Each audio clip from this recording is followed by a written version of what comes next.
Ladies and gentlemen, boys and girls, children of all ages, it is your host with the most, Marvin Francois. You're not going. I'll address it after. And the diligent, vigilant, meticulous, sagacious, conscientious, analytical, methodical individual, the chiseled Adonis. And welcome to episode numero 25. I hope I did it right. If I didn't, all my Spanish followers and friends, let me know. Episode 25 of the Hold My Nuggets podcast. Here where we talk 50% sports, 50% real shit, 100% of the time. And if you don't like that, you can hold my nuggets. Suck my dick. Thank y'all for joining us. It's been a long time. The last episode was dropped literally on May 1st. So we're going on. It's been so long, your name changed. It's so long, my name changed. Why did my name change? Because I got married. There's a doorbell ringing. There it is. There's a doorbell ringing. So there's two things that need to be addressed. Indeed. Let's address. Which one would we addressing? Are we addressing first? We would have to start with your name change. My name change. It's very simple.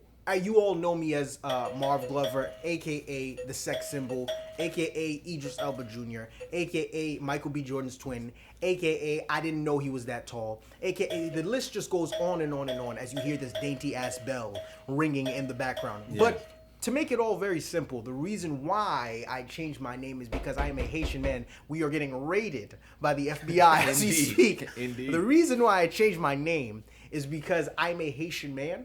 Marv Glover is my name, but what happened is when I got into the game of comedy, I figured Marvin Francois as the FBI is going to raid us for embezzlement and Ponzi scheming. But Wait a minute. And tax evasion, that's what that is. Oh, definitely that. I do look like Wesley Snipes. When I came into the comedy game, I told myself that Marv Glover sounded a whole lot better than Marv Francois. So I started with Glover. But I woke up one day and I said, you know what? I'm a Haitian man. I want to embrace my name. I want to embrace who I am, where I come from, and embrace the name that my father gave me. So I dropped the Glover. I didn't drop it. It's still there. It's just not the name that you don't know me as. And I switched it. I flipped it to Francois. So now it is no longer Marv Glover. It is Marv or Marvin as the CIA comes to raid us for whatever. Oh, they're. We're not going to make it through this episode. Probably not. Marvin Francois. Do you want to go get that? No, I'm not going to. But that's your mother. She's been a homeowner for 30 years. She should have keys. Regardless, whatever the case may be. As you see, we're going through a bit of a setting change. You know us to be in the studio, but today we're in the chiseled Adonis's humble abode, and humble is a very choice word because there's nothing humble about what's going on outside the door. But I spoke enough. You can speak. What's going on? Oh, there you go. Well, yeah, it seems that now people have since found their keys. Whatever the case may be, we're trying to go and record this episode, and you know how I operate. When I press record, I am not stopping for anybody or anything. So we are going to keep this in the cut as we go. But a whole lot of news has happened in sports since we've got to this point.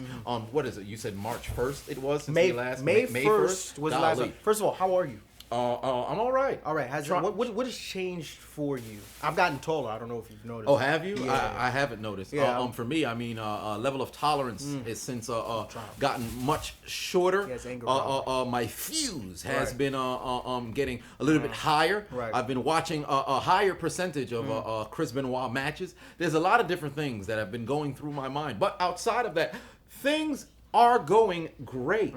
Merch line is getting ready to be released. July 31st. I'm very exactly. excited for The Patreon has been updated. We have our tiers over there, so you can go become an official member of Hold My Nuggets Incorporated as well. So things are going all right, man. I'm very excited for you, especially for the merch line. Now, a lot of people don't know he's been working on this merch line for the past 13 years. This has been something that has taken quite some time because the Chiseled Adonis is a procrastinator. I don't know if you all know these things, but this is something that we've talked about for such time. And every year I would ask him, I say, "Are you going to do it this year?" You say, "I'm going to do it this year." He wouldn't do it. So this was the year, finally, that he decided to do it. I'm very happy that you decided to do that. I'm not sure. Why did it take so long? Would you like to enlighten the people and myself as to why it took as long as it did? For one, there was a bit of procrastination that did play a role into it. Two, being funds and with money going into certain different things, because I wanted to do it the right way. I didn't want to just take text, throw it on a shirt, and then give it to people, because you actually want to have a design. I want to put out something that people can wear. Shot? A shot. Is that a shot? Because I don't know if you guys know, I have a buy black buy that t-shirt. Was that a shot? I'm the person who gave you the name. I just feel like that was a shot. I just feel like that was a shot. Nah, it wasn't a shot. It was a shot. Are we in a ball? I don't see not any a shot? shots. Whatever the case may be. All right. I just want to make sure I can get everything done. And now is the time to strike and take advantage of people being at home, and also my following being as big as it ever has been. Same here. So now, providing the content or providing the merch to the people and incentivizing those who actually financially support as well. So that's how we got to this point. But I can't wait, man. I'm excited for July 31st can't come fast enough. It can't come fast enough indeed. And make sure you tune in, tap in, and get into everything this man is doing, because he has a whole lot more on the way. But as he said, from the last time that we recorded, episode 24 up until now, it's been May, June. We're going on 2 months and some change since we last got behind this camera. And a lot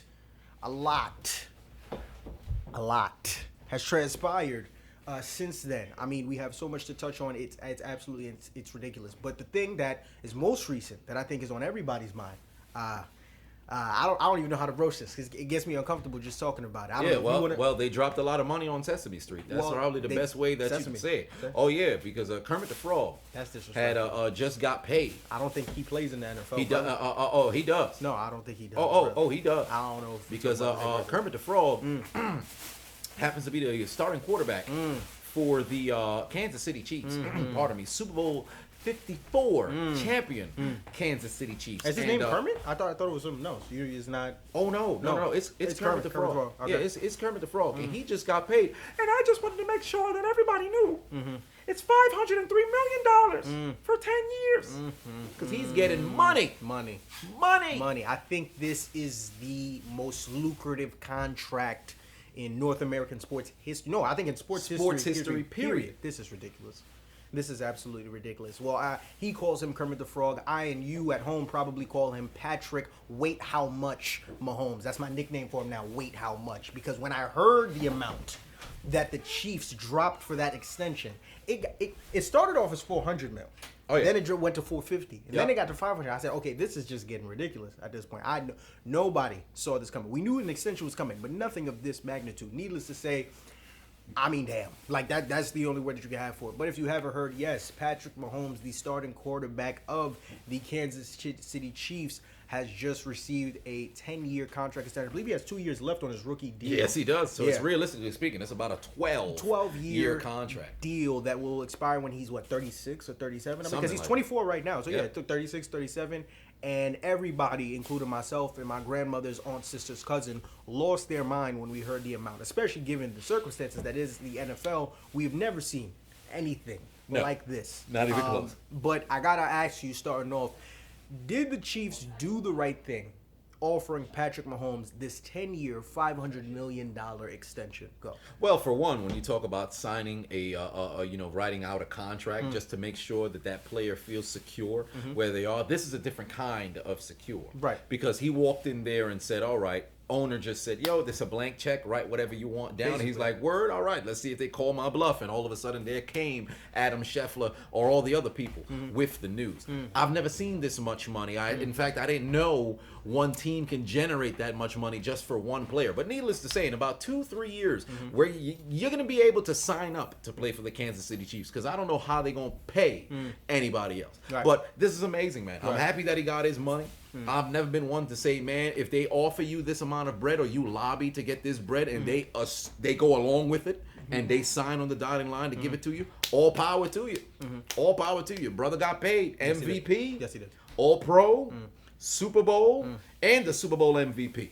Paid a man, and they paid him. Oh, they did more than pay him. They brought out the Brinks truck, TD Bank, Chase Bank, Bank of America. I think they got a PPP loan. I think that's where they got all this money from. It may have been from all of it. Every single dollar in the United States Treasury went into this deal. I heard they even took some money from other players' contracts like Kelsey and Tyreek Hill to make this done. But it got done. And nonetheless, answering the question at hand, did the Chiefs do the right thing? You couldn't have went wrong giving this kind of deal. And I'm going to explain why. In his third year, you touched on it yourself, in his third year already as a starting quarterback for the Kansas City Chiefs, this man has won a Super Bowl. Bowl, one Super Bowl MVP. He's been an All-Pro, a Pro Bowler. He's been a regular season MVP at just the tender age of 24 years going on. He's arguably not just the best quarterback in the game right now, but probably the best player in the game right now, and is well on his way moving forward to probably go down as, if not the greatest, one of the greatest to ever have played ever, period.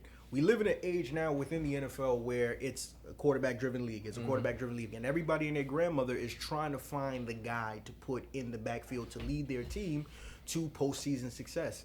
And given how much success Patrick Mahomes has had in his career thus far, it made absolute sense for them to make sure they locked him in and said, this is our guy. Now, granted, when we look at the contract, and especially you know better than I do, when it comes to NFL contracts, it's not about how much money he got, how much guaranteed money that he got. So I believe it was like $100 million. Oh no, it's $477 apparently from what they said. Guaranteed. I know he has 400 whatever in guarantees. Yeah, $477 in guarantees. I think $150 in guaranteed. Like no matter what, he could get shot today and never play football again. He's getting $100 million of whatever it may be. So that's dope. But all in all, I mean, this deal makes absolute sense. I've gone on record to you saying that I think that given everything that's going on around him and everything else, I think he's in position to be the GOAT. He just to surpass Tom Brady. We'll get into that in a second. But like I said, for me, this made absolute sense because everybody and their grandmother is looking for the starting quarterback for their team in the NFL, and the Chiefs have clearly gotten theirs. But given that all of that, I'm gonna ask you this: the contract is set. Everybody is shocked. Everybody's shook. Some people are flummoxed as to this because nobody saw this coming. 10 years, $500 million. Will Patrick Mahomes live up to the hype, live up to the expectations, and live up to this enormous contract that has now been put in front of him? Well, for one, I would like to say in the short term, yes, because he's got 2-3 year window that's there to go and get not only one, but 2 championships. Okay. Because a lot of the players that needed to be re-signed, now they're probably not going to. Okay. But that offense is still very explosive. They're still very young. They should be able to get back at least within the next 3 years. After that, I expect a drop-off because I do not foresee Andy Reid coaching for another 5 years. I think that he gets another Super Bowl, he's done.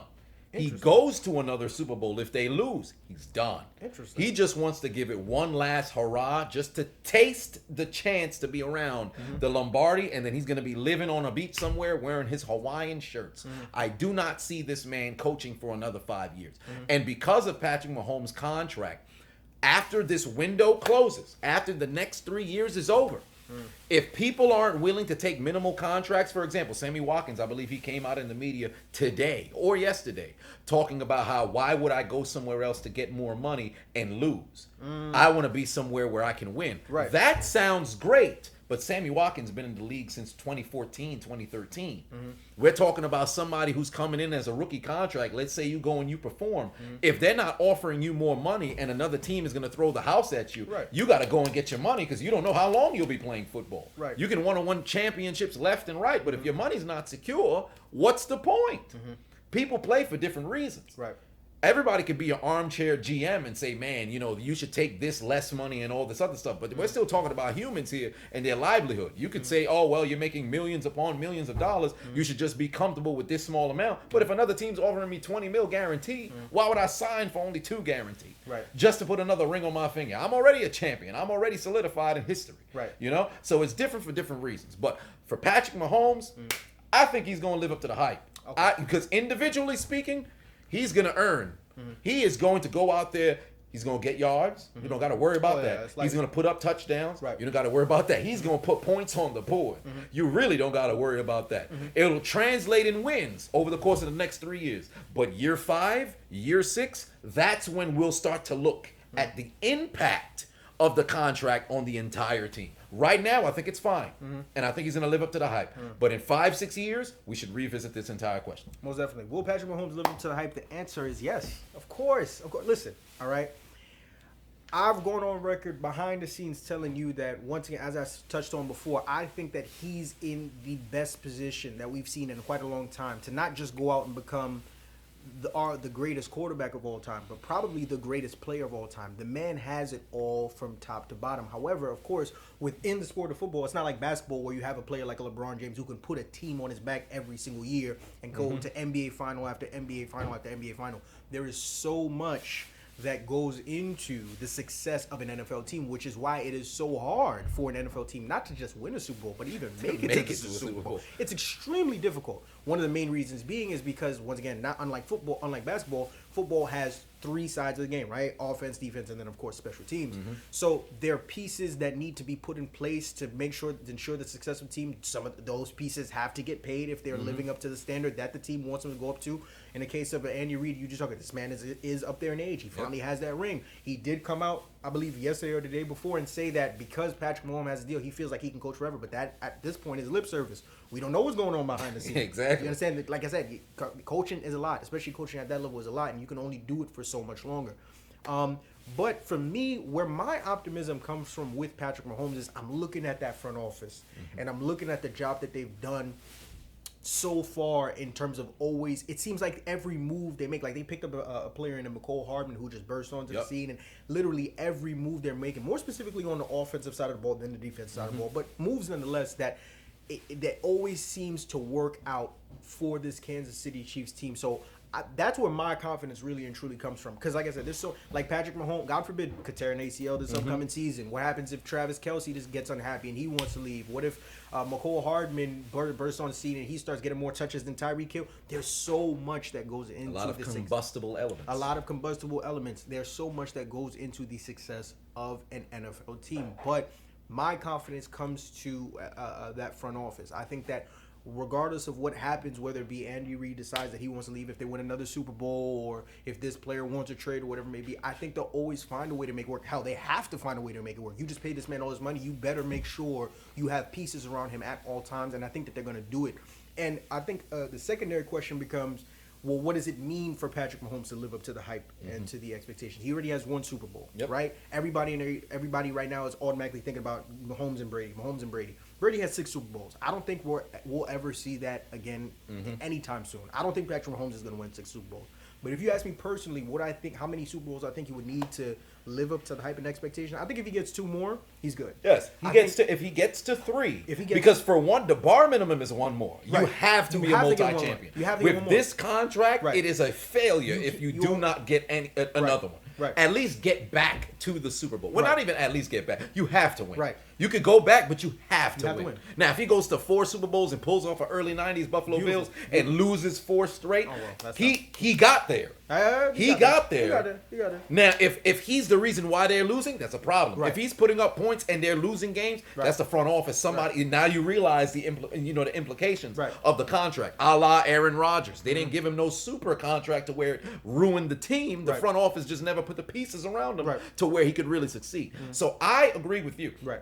2 more Super Bowls, solidify. That's it. Because I mean, you look at a guy like Eli Manning. Eli Manning only brought 2 to New York, and he's the all-time New York Giants legend. Like, we put him on a pedestal. It's 2 freaking Super Bowls. Once again, it's extremely hard just to get to one. So if Patrick Mahomes gets 2 more Super Bowls, 3-time Super Bowl champion, and like I said, with all the other awards, we know he's going to get. We know he's going to win more regular season MVPs. More at least one would assume that he would, because that's the way a lot of people felt about Marino in '84. That is true. He never got another one, nor did he go back to the Super Bowls. But the everything is there for him to do so. So we'll see. But ultimately, we would like to believe, let me use that word, that he's going to win more regular season MVPs. The All Pros, of course. The Pro Bowls, they hand those out like water bottles. You understand? So the individual stats will come because he's just that good and the pieces are there. However, it's all about rings. This man was able to bring Kansas City not their first. Is it second? Their second. First since '69. In fact, they hadn't been back. Third. Was that the first or the third? Fourth Super Bowl. There you go. They were in the first. They lost to Green Bay. They went to the 4th. They beat Minnesota. Got you. And then they never been back until now. There you go. Brought them their second Super Bowl ever, and I personally believe that And I think that if he gets 2 more, then from there, all of his individual stats in and of themselves will, be used to decide like who's the GOAT between him and Brady, all these other different things. Because like I said, 6 Super Bowls is ridiculous. It's all the way out there. It's because the way that they're looking at him right now is he's now in the position that Aaron Rodgers and Drew Brees were in. That's true. Because you sat there and said, all right, we're looking at a talent at quarterback that has the ability to be the greatest of all time. But because you're not a multi-champion, you don't get to be in that conversation. Right. If Rodgers gets another Super Bowl under his belt, he now has the argument to talk about greatest. Right. Because Tom Brady's the most accomplished by far. Easy. The best talent at that position is Aaron Rodgers by far. Well, Patrick Mahomes is catching up, but he's still 24. Right. He has that potential. Right. But get him to his 30s to where we can see everything because you never know. Right. We're 3 years into the league. You can have some sort of situation. Joe Theismann, broken leg. Bam, that's the end of the career. Right. We talking about potential. Right. So we got to pump the brakes before we talk about, anything. But when we talk about the top 3 quarterback talents that I've ever seen with my eye, although I didn't see Marino, he got to be number 2. Right. So it have to be, for me, it's Rodgers, Marino, Mahomes. And Mahomes will most likely jump Marino. But now I'll ask you this. With this contract being given out to Mahomes, and a lot of people were waiting to get paid, how does this affect Dak, Watson, and Lamar Jackson moving forward? Because you're talking about an MVP in Lamar. You're talking about Dak, who's won 2 division titles. Right. You're talking about Deshaun Watson, who's won back-to-back division titles, if I'm not mistaken, and was well on his way to Rookie of the Year, if not league MVP, his rookie year, the way that he was playing. Right. So now, how does this affect these 3 upcoming quarterbacks? Right. It doesn't, because unlike a lot of these other contracts that we've seen, this is not a people, we like the terminology is a market setting, a market resetting or market setting contract. This is a Patrick Mahomes contract. This is a very specific, very special situation in that, once again, this is a quarterback at 24 years old who has literally checked off every single box. Super Bowl MVP, regular season MVP, Pro Bowler, All Pro. That's it. Like, none of those other guys' resumes can even sniff in Patrick Mahomes' direction. So his situation is very, very specific and special in that he's done it all and given given the pieces that Patrick Mahomes has around him, given the front office, given everything. His situation is so specific and special in the sense that he has the opportunity to not just do what he's already done, but continue to do it as the years progress. When it comes to people like Dak, and Dak, the 2, that's my guy, of course. But you can't compare 2 division titles to what Patrick Mahomes has done. Deshaun Watson, Lamar Jackson probably has the best argument, but we all know Lamar is going to get paid because that's their guy moving forward. But I don't think it has any effect on any of the other quarterbacks in the NFL. I think that amongst themselves, whoever gets paid next up is going to affect whoever else hasn't gotten paid. Like, once that gets paid, then it'll affect the market for Deshaun, and once Deshaun gets paid, then it'll affect the market for Lamar. But you can't even look in Patrick Mahomes' direction and say, hey, I want that. Maybe if they had Super Bowls, like if Dak went and won a Super Bowl for Dallas in his rookie year, most definitely, and then he kept performing at a certain level, then most definitely. Same thing goes for Lamar. Maybe this could have become the standard if you had a situation where a lot of these other young quarterbacks were able to do the things that Patrick Mahomes has been able to do for his team. However, that's not the case. So I don't look at Patrick Mahomes' contract as effective for anything for any of the other quarterbacks. So that begs the question then, because if this, and I agree regarding this is a Patrick Mahomes contract, this should not affect the market at all. Right. But now, what would be the measuring stick? Because Jared Goff got paid. He did. Carson Wentz got paid. Russell Wilson got paid. And Russell Wilson, rightfully so. Carson Wentz, I would say, rightfully so when you see that he's healthy. Right. Because last year, you could say what you want about, the inaccuracies and things of that nature. But when he was on, he was on. Right. So I'm not going to discount it. But for those 3, and Jared Goff dropped the ball last year. Right. But for those 3 and how much they were paid, their contracts kind of have to be, or I should say, Dak, Deshaun, and Lamar's contracts should be reflective of theirs. Right. So where you're talking of upwards of $100 million that's being given to them, guaranteed. And moreover, they're getting about 30, 35, 40, well, maybe not 40, a year. But with Lamar, he's young. Second season just got done under his belt. So give him a time to play out his rookie contract, but most likely at the end of next year, everybody should be getting paid. I would assume this year, realistically speaking, it's one of those make it or break it sort of years. I think all of the quarterbacks will be paid. As for if they'll be paid by their same team, most likely it will only be Lamar, in my opinion. Really? I think Dak will end up walking. I think Deshaun will end up walking as well, only because the move that Bill O'Brien made in trading away Hopkins without even speaking to Deshaun. Deshaun found out on Twitter. Right. So the fact that your quarterback doesn't even know, and this is supposed to be the guy who's leading you into battle. Right. If he gets to the end of his rookie contract and there's not an offer that is gigantic that's given to him, might as well just walk. Right. Just walk. Right. Because if it's not happening now, what are we waiting for? Right. So that's the way that I view it. But there's another quarterback. Yeah.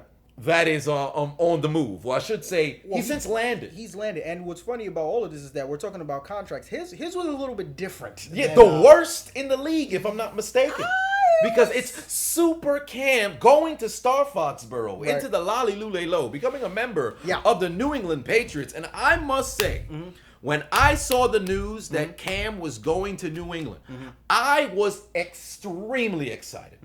Because I felt as if there was anybody who should go to a team that nobody expects to be a contender, but he's in a position to where the coaching staff will utilize him to the best of his ability, this is the place to be. Because he's not going into a structured, or I should say an unstructured environment. Bill Belichick is the greatest coach of all time. Yes, he is. If there's anybody who's going to be able to figure out how to utilize Cam Newton, it's going to be that organization. Most definitely. Because you have 20 years under your belt with Tom Brady. Josh McDaniels is still there, if I'm not mistaken. Yes, he is. You still got a staple of individuals who are there. You've got a young backfield. Sony Michel is there. They picked up the other guy from Alabama, Harris, I think his last name was. I can't recall. Okay. But last year in the draft, they have Burkhead. I think he might still be there. No, N'Keal Harry, from wide Alabama, receiver. from Arizona he's State. from Arizona State. There you go. And then Edelman is still there. They may not have as much pieces as people would assume and things of that nature. Right. But Belichick knows how to coach a defense. Of course. So because he's had, I think of the last 20 years, 17, between 15 and 17 have always been in the top 15 at the end of the year. So he's going to put Cam in a situation to succeed, and I believe Cam will succeed, and I'm so excited that he got picked up and going somewhere where he can really make some noise, regardless of the fact that the contract was gone. But what was your thoughts about Cam getting signed by New England? It was a mixture of emotions. I was elated, but at the same time heartbroken. You're talking about a guy, former MVP in the league. At one point in time, I mean, you could have argued that Cam was the face of not just the Carolina Panthers, but one of the biggest faces within the NFL, because his talent on top of his personality was out of this world, right? Now we're at a point where teams are looking the other way when this man is a free agent and you're trying to figure out what happened to Cam Newton. I was heartbroken because I think, like a lot of people, we all assumed that the Los Angeles Chargers were going to sign them. Because on paper, their offense looked pretty damn good in terms of the pieces that they had around them. Offensive line solid. Defensively, I mean, the pieces are there too.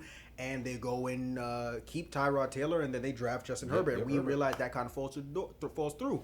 Then the conversation becomes not where will Cam Newton go so that he could start. Is there any team that's even thinking about picking up Cam Newton? And if they're picking him up, we all assume that he's going to be a backup. So at this point, the conversation is getting disrespectful. I mean, once again, we're talking about a guy, former MVP. Granted, yes, he has his physical ailments, but still, right now, when healthy, Cam Newton is better than a lot of people that are starting quarterbacks for NFL teams. So to see him get picked up by Bill Belichick is something I think we all kind of expected in the back of our mind, but didn't really know if it was going to happen, because I think once we expected it, Bill Belichick realized I don't want to do anything that y'all going to expect me to do, and waited a little bit. But ultimately, this was the move that I made. I'm happy. But at the same time, I'm a bit concerned, and I want to get your thoughts on it, because we all assume that come week one, Cam Newton is going to be the starter. But once again, this is Bill Belichick. Yep. Anything goes. There's no special. I don't give a damn. For Bill Belichick, he doesn't see the 2015 MVP. He just sees a number on that 53-man roster. Number one, Cam Newton. All right, do I want to start you? Do I not want to start you?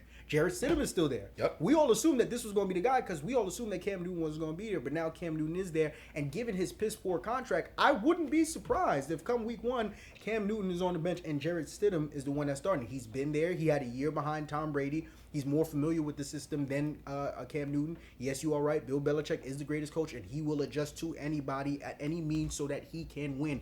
But what are your thoughts on who will be the starter for Week 1 and why? I think it's going to be Cam. Okay. But unfortunately, given what the NFLPA, they're trying to get rid of the preseason. So we won't have an opportunity to see it on the field. At least the public won't. Right. But in practices, I foresee Cam outplaying Stidham. Stidham, for the quarterback mechanics, he may have that, but the flair of Cam Newton will definitely take over. And he's a dual threat quarterback. Now, everybody talks about, well, he's 30, he's aging. Cam's going to be able to figure it out. Right. So I think come Week 1, he'll be able to take that starting job, because I don't think there's any way we're going to start out the season and Cam's on the bench. I don't think so. There may be a situation in which Jared comes out on the first possession or maybe the first play, and Belichick just sticks it to everybody with like, wait, what the hell's going on? And then Cam comes in and he's the starter. So I foresee Cam Newton starting this season. So now the question I got to ask you is that now going into the season, I think that a lot of people are excited. Why? Because with Cam Newton being the starting quarterback, this changes everything. A lot of people assume that this season was going to be a wash for the New England Patriots. A lot of people were predicting 4-12, 6-10, 7-9. The list just goes, especially given how much every other team within the AFC East has improved, right? You have a Buffalo Bills team that acquired a Stephon Diggs and looked pretty formidable last year. Yes, they did. You have a Miami Dolphins team that not necessarily this year, because they're still in their rebuilding mode and they have a shit ton of draft picks coming up this upcoming draft. They have their quarterback of the future who's probably going to be riding the bench all this year, getting healthy, learning the system, all these things, into a Tua Tagovailoa. And then lastly, you have, what's the last team? The Jets. The Jets, who Sam Darnold, one could make the argument that if healthy all last season, because he got mono, they probably could have snuck their way into becoming a wild card. So all the teams in the AFC East got better, and we just assumed that you could have made the argument the Patriots would have probably been the worst team coming up this year if Jarrett Stidham was their QB1. But it seems that Cam Newton has taken that position. So I got to ask you, what are your season predictions, or if you don't want to make predictions, expectations for the Patriots this upcoming season? Well, for one, I think they're going to be second in the AFC East. It's going to be a battle between themselves and the Jets. Because I do see Buffalo winning this division. However, at the same time, it'll just be a toss-up. I don't think there's going to be a space of 2 games between the entire division. I think this is going to be the division that 10-6 or 9-7 wins, and majority and 2 and 3 most likely will either be 9-7 or 8-8. And the last place, I think Miami is really going to drastically improve this year. I think they're going to be at probably a 7-9, or at anything. I think their floor is going to be a 5-11. But I have the Patriots getting. They're not going to make the playoffs. But they'll be the 7 or 8 seed area. But then again, is this going to be the year where there is the 7th seed in the playoffs? I heard they're changing up the playoffs. So yeah, if this is going to be the year where there's a 7th seed, they have an opportunity to sneak in. Because they have I believe they have the most difficult schedule in the league, if I'm not mistaken. They're up there. But they still do have Bill Belichick there, and Bill Belichick more often than not is a way he has a way of winning those games that should be 50-50. So I think they'll most likely have a positive record. I think their ceiling is a 10-6. Their floor is an 8-8. But I don't think I do not see them having a losing season. I do not see them having a losing, because I just believe way too much in Bill Belichick. I think I say the same sentiments. However, the biggest thing concerned for me is, once again, is the offensive line. We saw how big of an issue that was for Tom Brady all of last season, especially in the postseason. I mean, they were getting after the Tennessee Titans teams were getting after him. So now, for me, the biggest concern is the offensive line, because once again, we got to remember the biggest reason why Cam Newton is even in this situation is his health. We don't know how Bill Belichick is going to use him. We damn sure don't believe that he's going to be turned into this pocket passing quarterback that's just going to be taking 5-7 step drops and flinging it down the field. I don't think Bill Belichick is going to use him like that. He didn't use Tom Brady like that. He's damn sure not going to use Cam Newton like that. You are right in that, yes, we know him as a dual threat. People are concerned about him being older and his injuries and things like that. But whatever is needed to make it work will be done to get the job done. So for me, I'm just worried about the offensive line. I think that if that offensive line is solid at best this upcoming season, then for me, I share the same sentiments with you. I think that the division either goes to the Jets or the Bills. But I could see like a 7-9, 6-10. I think you said the floor is 8-8. I'm feeling more 7-9, 6-10ish. That feels right to me. But now, one thing we have to remember this contract is piss poor. Oh yeah, it's a 1-year deal. Absolutely caca. You understand? 1 year, and I think it's 1.75 mil or something like that. So after this year, once again, unless the Patriots extend him, Cam Newton once again will become a free agent. So now the real question is, after this season is done, where do you think Cam Newton was going to end up? Indianapolis. Really? I think he's going to end up in Indianapolis because this is going to be a 1-year kind of experiment for Phillip Rivers. In fact, I think it's going to be his last hurrah. What's his contract? I think he has I think it's a year, if I'm not Really? mistaken. Yeah, I think it's a I year thought it was in a Indy. 2-year. Well, whatever it may be, a 2-year, 1 year, whatever it is, I think this is Phillip Rivers' last hurrah. I think this is his last year. Okay. So if there was anywhere that I think Cam might end up, it's probably Indianapolis. Okay. Jacksonville is another, location because they're going to have the Gardner Minshew experience this year, but if it does not, work out, or he doesn't really recapture that same flair of when he went 500 last year, I see him possibly going to those two teams. I think those are the premier spots for him to go, or maybe a re-signing in New England, depending on how everything plays out. But I think that's a third option. I think Indy, Jacksonville, New England. I got my eyes on Washington. I think that this is going to be... I mean, it really depends on what Ron Rivera decides to do, the new head coach of Washington Redskins. I don't know if he's going to keep that name, but given the present moment in time, they are the Redskins. I'm very curious to see what becomes of Dwayne Haskins. I think this year for him, we know he's still young. We know he's still very much so underdeveloped and he has a long way to go. But once again, quarterback-driven league. This is a win-now league. Especially as a new head coach, you probably got, like a 3 to 4 year window to win? 3-4. More so like 2-3. For Ron, all eyes for me are on Dwayne Haskins. I think that if this year he doesn't show some type of significant... I'm not saying he has to come out and guns a-blazing and throw for 30 touchdowns or whatever. But if he doesn't show some level of promise, some level of competence that he can be a legitimate starting quarterback in the NFL, I think all eyes are going to be on Ron Rivera to go get his guy back. Because remember, Ron Rivera never wanted to get rid of Cam Newton. Nope. Ron Rivera got kicked out, and then after Ron Rivera I think Greg Olsen was the next out right after him. And then, so the Carolina Panthers just blew up shit. But I think it's because they switched owners, too, if I remember correctly. Or they got a new owner. I don't know if it was a general manager. I think they ended up because the general manager is Dave Tepper, I believe, and I forget. I don't know what's going on, but Ron Rivera never wanted to get. If Ron Rivera was still the head coach of Carolina Panthers, Cam Newton would still be the starting quarterback for the Carolina Panthers. So my eyes are. I like the teams that you suggested as well, but my eyes most definitely are on the Washington Redskins. I wouldn't be surprised if things don't work out in New England, or maybe they do, and Bill Belichick decides he want to go in a different direction. That Cam Newton becomes a Washington Redskin. That's a very good point, because I didn't really think of the restart of dealing with Washington, where you have Ron Rivera going over there and things of that nature, and then Carolina, they're on their own restart. But outside of the NFL, in the NBA, they have a bit of a restart as well. Oh yeah, the league is coming back, and they call it the bubble. The bubble. Yes, Squirtle's first water move, whatever the case may be. The bubble gala bubble. Yes, which is rather intriguing. Yeah. But what are your thoughts of this NBA returning, and do you think the players made the right decision? That's a good question. So, for those of you, I mean, everybody knows because we all in the pandemic, make them on them panic. But right now, the NBA, I believe July 31st is the day for a restart, where the NBA is relocating to one location, Disney World or Disneyland, Disney World. I get it confused. One of the two. Disney World in Orlando, where the rest of this regular and postseason will be played out in its entirety. And the players are in what's being known as the bubble, right? A way to, I guess, fight against this coronavirus pandemic while being able to finish out the season. Did the players do the right thing in coming back and playing instead of sitting out?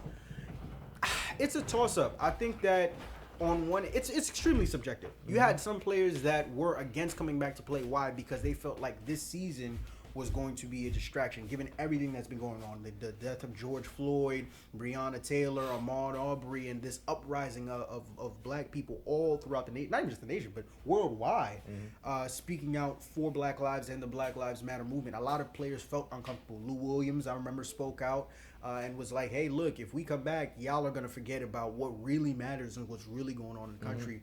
I'm not trying to play. But then you had an Austin Rivers who came out and said, I understand why some players don't want to play But, you know, we can't be looking at the Kyries and the Lou Williams of the world who got money. We got to be thinking about guys that live in paycheck to paycheck that need to play because they have families to feed and people that they need to take care of. So it's very up and down. You could have argued in both cases.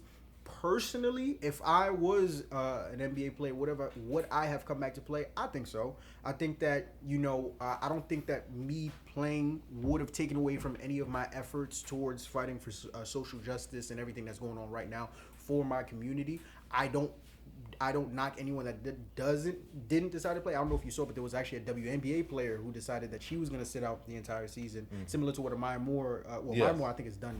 I don't really No, I think she just sat out the one season. I'm not sure. Yeah, but there's another WNBA player who's getting ready to do the same, so that she can focus all of her efforts towards going on. So it's it's really subjective. You understand? It's all about what you think works best for you, and of course, you have to be cognizant of your situation. If you're a player that's new and you're living paycheck to paycheck and you need this money to take care of your family, go play. But if you're a LeBron James or Kyrie, of course you can sit here and say, I'm not going to play because I want to fight for social justice and all this other stuff. Because you're paid, you're taken care of. So it's all situational, it's all subjective. I don't fault anyone for playing or for not playing. Avery Bradley on the Lakers, he decided that he wanted to sit down and play, and a couple others aren't playing because of the COVID virus, but I'm not against any of it. What about you? Well, for me, I feel the same way because it's a bit of cognitive dissonance. Okay. Because I'm not going to say you have to go back and play regardless if somebody's contractually obligated. And if I'm not mistaken, Adam Silver did say if you did not want to play, there would be no sort of penalization if you did not go and play. So whatever your personal view may be, if you want to take your own safety into your own hands and say, I don't want to go out there because the virus is out there. So by all means, if you don't want to go and play, no problem. If you do want to go and play, don't feel as if you can't continue to, you know, speak out. I remember when they had the thing regarding Kyrie saying he didn't want to go back because it takes away from what was going on and things of that nature, and it's a bit of a distraction. And LeBron also coming back and providing his retort saying, well, I don't feel as if us playing takes away from the movement. So whatever the case may be, whether you decide to play or not play, go ahead and do it. It is entirely on your own hands. But my only concern is with all this time off from the last time that an NBA game was played. Is that March 14th or something? I believe so. Because I think 30th. I don't. No. It was definitely. It was because I remember when I was in California and I went to the Lakers and Bucks game. And a month after that game had, Slight flex, you just go throw that slight out there. flex, and I went to the game. Yeah, that's a flex. Yeah, that's a flex. People go to games every day. Right. But after a week after that, if I'm not mistaken, that was like the last game. Right. So where we sit right now, it being July 10th, it's been 4 months since the last NBA game, and it's not going to be played until July 31st. So I'm curious if people are in shape. Because usually you're used to one off season, not two. So now you're in a situation where if you were somebody who's in the NBA Finals, you're used to 4 months off. LeBron's used to 4 months off. Now you have 4 months off in the midst of the season at the weirdest time frame. So I'm curious if players are in shape, because if they are not, you're going to see a bad brand of basketball that comes back. But what do you think about the players? This time off being four and a half, months off from when they're going to play. How do you think it affects the season moving forward? Once again, I think this is also very subjective because it depends on it's different for a lot of players. So, like for example, I'm personally the first person I'm thinking about is a guy like a Zion Williamson, who you know has struggled with weight issues. So for a guy like him, playing probably helps him because it helps him to keep moving around and staying in shape and being able to keep his weight low. But then you have a guy like a LeBron. I think the time off would helps a guy like LeBron. You're talking about as year 17. Yes, year 17, 35 years old. How many straight final? 8 or 9 straight final? It was eight straight. 8 straight final appearances and stuff like that. Then you had the year last year where there was his first year with the Lakers. He gets the injury that basically keeps him out for the majority of the season. Come back again this year. He plays the majority of the season. Then he gets this a little bit of time off. I think it helps a guy like a LeBron who's older. Yeah. Definitely, all that extra time to rest and just keep himself in shape and all these different things.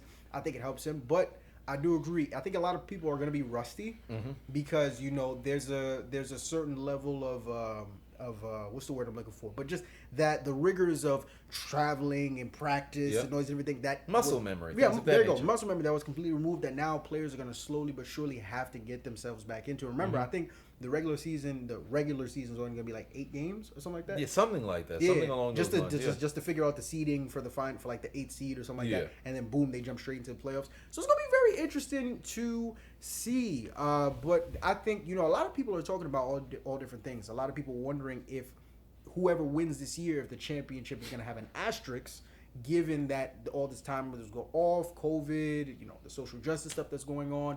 Giannis Antetokounmpo and a couple others came out and said that they feel that this will probably be the greatest championship ever won, given everything that's taken place. But one thing we know for certain, somebody is going to win it all. Yep. The question now becomes, given everything that we saw before the pausing of the season, now as we prepare ourselves for the return of the season, who are your personal favorites to win it all? In the East, I have Miami. That'll make it to the finals, and I'll explain that. Okay. But then in the West, I think I'm still going to lean towards the Los Angeles Lakers. Right. Who's going to be able to go there. Now, who do I think is probably going to win it all? Most likely it will be LA. Because when it comes to health, and those vets, the Dwight Howards, the JaVale McGee's, the LeBron James, the Rajon Rondo, the time off that they have to rest their old decrepit bodies, was very needed and necessary. Everybody else still got those young legs at the same time, but then a lot of things with those younger bodies, you got to just keep going. The stopping and starting, it doesn't really do you do you favors. The older you get, you understand the use of your body. I'll work out at this time, I'll rest for this amount of time off. So things of this nature really does come into play. But I have LA going most likely all the way. But let me tell you why I believe Miami will be able to come out in the East. Because health was a little bit of a question regarding what was going on with Miami, because somebody like a Tyler Hero and those guys, they weren't consistently in the lineup because there was a bit of injury going on there. But now, with all of this time off, they have their full roster. And if I'm not mistaken, majority of the teams now, they have their full rosters back. If you were, slighted to miss the season because you wouldn't be back in time, guess what? The season would have been done had we kept playing. NBA Finals would have been over a month ago. All right? Well, 3 weeks ago. But wherever the case may be, people are healthy now. And I'm rolling in the East with my Miami Heat to go and make it. But overall, I think the Lakers got it slighted to make it all the way. But I do think if everybody comes back and they're in shape, there's going to be the best brand of basketball we probably ever seen in the playoffs. Most definitely. I think you could sit here and just say who's coming out the East. I think it really comes down to like the Bucks and the Heat, of course, are some viable contenders. You could Celtics, of course, up there too. Sixers, definitely. You could. There's a couple teams that you could juggle it between in the East. Same thing in the West too. But regardless of who comes out in the East, the Lakers are winning it all. LeBron James was a man on a mission this year before the season was paused, and I think there's so much added to the reasoning why I believe he'll win. First off, obviously the passing of Kobe was more than enough motivation that anybody needed on that Los Angeles Lakers team to make sure they got it done this year. Then you have, once again, LeBron, who is the leader of that team and the driving force of the team, side by side with the Anthony Davis, who's getting this additional time off. Lord knows how much that has helped him, just in terms of resting and resting up his body and things of that nature. And I just think that, I don't know, man. For me, I said it before the season started, and I'm going to say it again. I feel like if there was ever a year for LeBron to win his 4th championship, for him to bring a title to LA, it's this year. I don't know what next year is going to hold. Because although it seems as if he is defying father time, it can only go on for so much longer. And next year could be the year. If I'm wrong, great. But this year has to be the year where I think LeBron gets it done. Another person I think we're not talking about in regards to, the additional time off isn't Anthony Davis. Oh, remember, absolutely, yeah. As talented as Anthony Davis is, arguably a top 5 player in the NBA right now, he has had his own physical ailments as well. He's struggled with injury since going all the way back to high school up until now. So Lord knows how much this time off has helped him as well. But all in all, I think that this Los Angeles Lakers team, they have all the pieces in place except, losing an Avery Bradley, which they replaced with a J.R. Smith. I think all the chips are lined up for the Los Angeles Lakers to go out and win it all this year. But now, we're talking about this year. Remember, there's a whole pandemic, make the modern dem panic going on outside. We have to look at what's coming in the near future. Fall is coming up. Football season is supposed to start. College football season is supposed to start. Baseball season, I think, is supposed to be going on right now. I'm not sure if it is. I don't watch baseball. But we got to think about down the line because, once again, there is a whole pandemic going on outside. People are wondering if this season is going to happen, if that season is going to happen. I read a report today that the Jacksonville Jaguars, if they're allowed to bring in fans, are only going to allow 25% capacity in their stadium. Everybody's wondering how this pandemic will affect sports in the upcoming season. So I have to ask you, what do you see in the horizon for sports this upcoming fall, given the COVID-19 going on? Well, for one, I don't think fanless stadiums is going to be realistic because the almighty dollar will play a role, and those owners will find a way to make sure that there's fans in there, regardless of the percentage. But you can kiss home field advantage goodbye. Okay. That's not going to play any sort of role in sports right now for anybody. So I do expect COVID to really affect whether starting times or durations of seasons. I'm not sure if they were talking about shortening the high school seasons. I'm not sure if college seasons are going to be as long as they were. More importantly, the college atmosphere is dependent on the crowd number to really make the games what they are. Right. So without that energy, watching games may be different if you're a casual viewer. Now, if you're somebody who loves football, you're a football fan, it doesn't bother you.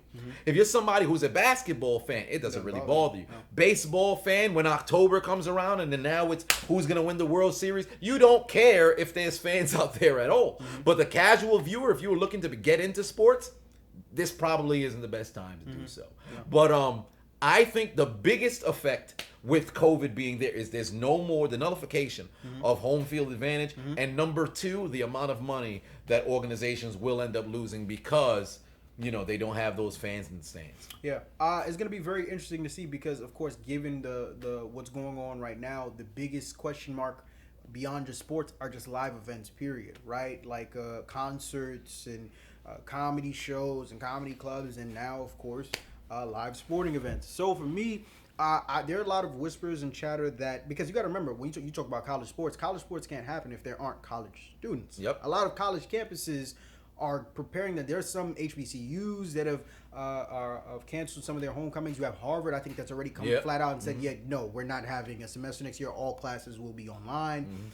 There, and then in case of the NBA right now, what they're doing with the bubble, who knows if they're going to try and do that again this upcoming season, if they'll need to do it this upcoming season. Maybe they can have socially distanced crowd members where you allow people to come in, but like the Jacksonville Jaguars are doing, it's only a certain amount, so you don't have people sitting on top of people. It's so many different things that go into it. And remember, the second wave still hasn't even come yet. So, man, this is a hell of a situation to be in. But I think that all in all, the dollar sign trumps all, and whatever these teams and these organizations and these leagues need to do to make sure that money is being circulated, they will do so. So that's going to be a very interesting thing to see. But once again, you mentioned colleges, and I mentioned HBCUs, and given everything that's going on right now, everybody is coming out, right? There's a lot of the Black Lives Matter movement, but the black community has so many different things to be happy about the same things that need to be addressed. One of our own, a man named Kyrie Irving, came out during, all the talks about if the season should resume, and he said, you know what, screw it. Let's make our own league. I think he spoke to Steven Jackson, and I think he said that in a group. No, he said it to I believe to his Nets teammates, evidently, and then there was a bit of question regarding the validity of if it happened, because at first they said it was not accurate, and then after it turns out that it was accurate. So I'm not too sure what the ins and outs were, but just the ideology of it. Right. I'm a fan, and I said this. I made a video about it where I said, all right, I have been saying for years, if all of the athletes were to pool their money together and make their own league, if you truly want to have a takeover, that's the way to do it. However, you got to be about it. 110%. Right. Are you willing to take an L for 3, well, not even 3, it'd be 5 to 10 years, where you're going to see deficits on the board when you look at the money coming in? You will be in the red.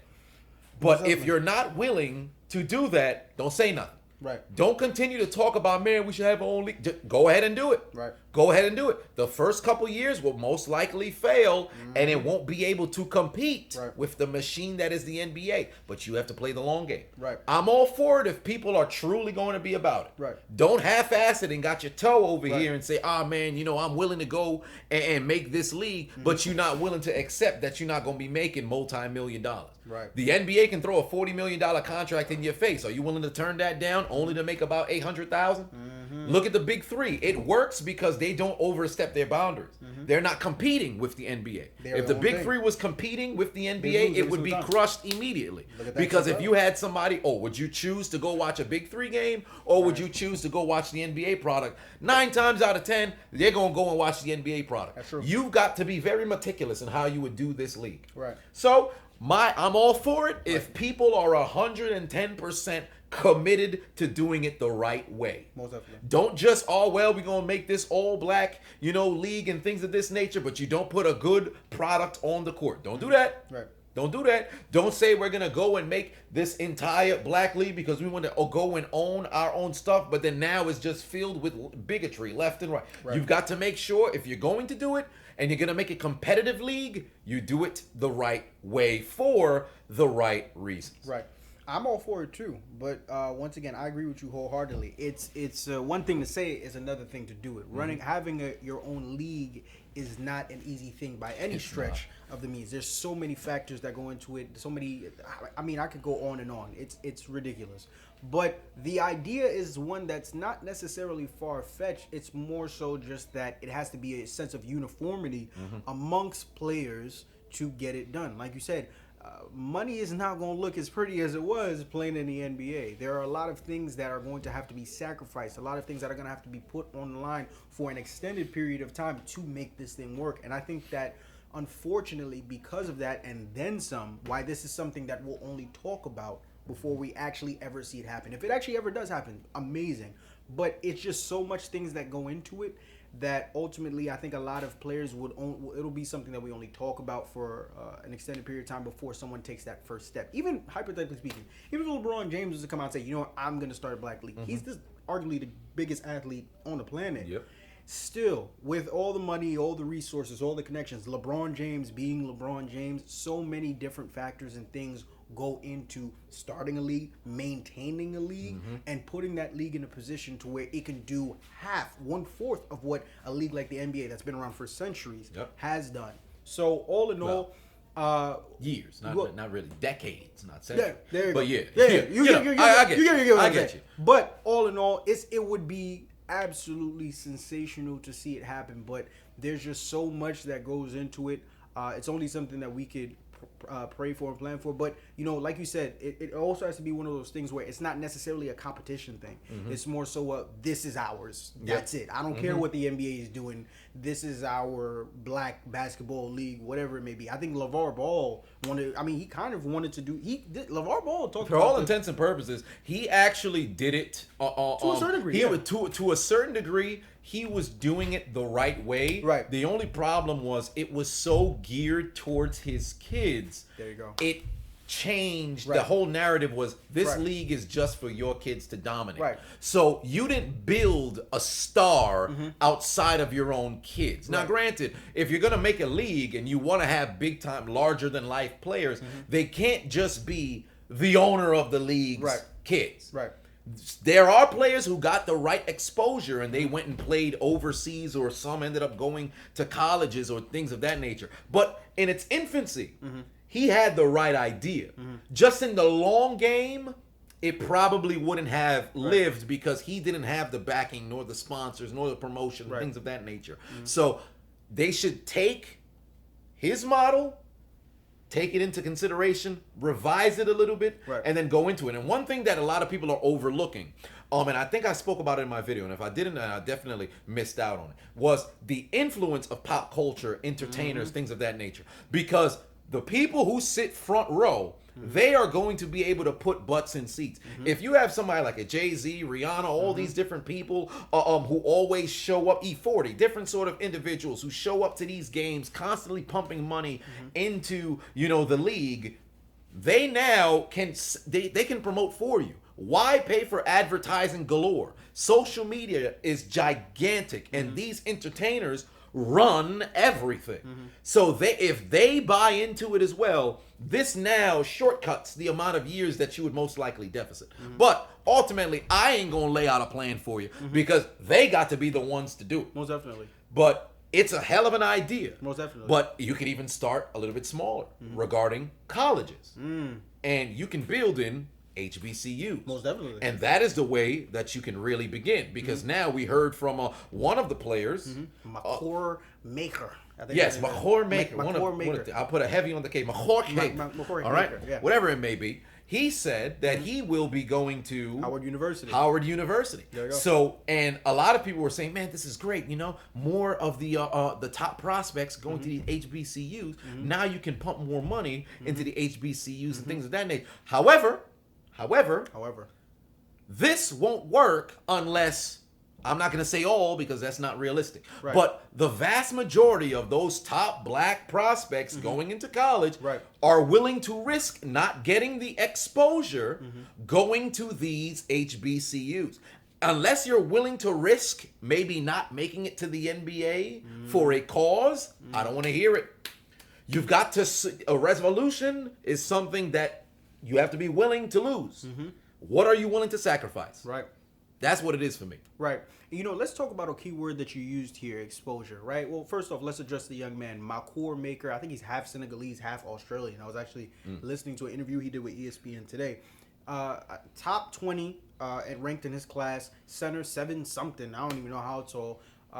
Commits to Howard University. Now, this was a 5-star recruit, right? In a Mahomes Maker who decided that this was the move that he was going to make, and now it has everybody talking, everybody's buzzing, everybody's trying to, you know, make it make sense. And he spoke out and he basically just said, like, yeah, I want to change the narrative. I want to be the guy to get people to realize you don't have to go to these big name schools.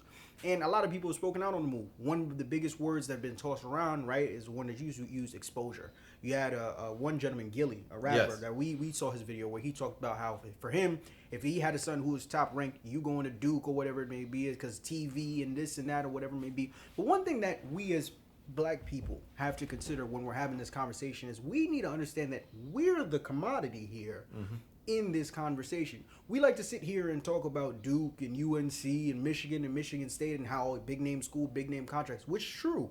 But why is it that these schools have these big name contracts? Well, it's because all of the top ranked talents always go there. But if we really came together amongst ourselves and said that for the next 10 years, we're going to try and push so that the top 20, top 50, top 10, top whoever ranked high school athletes only go to HBCUs. Remember, it's not going to happen overnight. But if we really locked in and came together in uniformity and said that we're only going to go to HBCUs, TV contracts would start to look in HBCU direction. You understand? These schools that we claim aren't providing enough exposure would have exposure. I mean, you had Lebron James who actually came out and said that he's going to be coming to one of Makur's games this upcoming season. You don't think that things like that, to your point about pop culture and celebrity syndrome, you don't think that has a huge influence on it? And ultimately, you understand, if you're that guy, people are going to find you. Another thing that I'll argue is that you don't think that if LeBron James decided that he wanted, you know, in his heyday as a high school athlete, decided he was going to go to a HBCU, you don't think that would have started to change the tide and change the narrative of things? Zion Williamson did not go to one of the best high schools, and then he went to some school named Spartanburg. How many NBA players do you know have come from a school named Spartanburg, right? But we went and found Zion because his talent was otherworldly. Granted, to make a counter argument, is every player a Zion? Is every player a John Moran? Is every player a LeBron? And I can go on. Of course not. So if I'm not a player of that stature and I have an opportunity to go to a big name school to play for a coach that I know is going to help me take my game to another level to where I can put myself in the best position to get to NBA, go for it. I get it. Not every black player moving forward is going to go to HBCUs. We know that. But it's all about taking the first step. And Mahomes Maker did just that and then some. But I have to ask you this, because this is something that me and you have talked about off camera. If there was a player to really start to put things into effect, because Mahomes Maker is a nationally ranked 5-star recruit, but before this, I don't know about you. I didn't really know about him. I knew about Zion when he was out, but that was because Zion was, once again, otherworldly.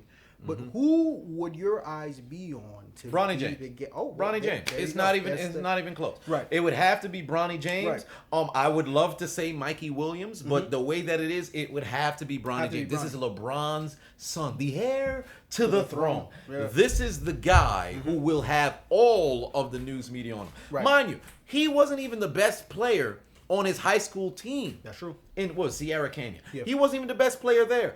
He got the most coverage of everybody. That's true. If he exhales, ESPN wants to make sure that you know about it. Right. So if he chose to go to an HBCU, that can now change the narrative because the camera's going to follow the players. Most definitely. It will follow the players. Right. Bottom line. So the way that I see it is, if Bronny goes to an HBCU, showtime. And you finally have somebody who is that staple who changes the narrative. Yeah, because ultimately, I think what we have to understand and remember is that when it comes to Bronny James, once again, he's the son of LeBron James, right? So no matter where he decides to go, obviously, I think that by the time that Bronny is eligible to go to college, I don't know, the NBA is putting some rules in place right now to where I think by 2023, you won't have to go to college anymore to go to the NBA. You'll be able to bypass college and go straight to the NBA. So who knows if that's a decision that he'll even entertain if that opportunity is on the table. However, if he does decide that, hey, you know what, I am going to go to college for whatever reason, and he was to go and decide to go to HBCU, you don't think LeBron James is going to be at those games? You don't think the cameras are going to follow Bronny James to go to these games? More importantly, I'll do one even better. What if Bronny James decides that he wants to go to an HBCU, whether it be a FAMU, whether it be what else? A Florida, Prairie State, whatever it may be, and Mikey Williams comes with him to those schools. Both of them are combo guards. It's not an unlikely thing.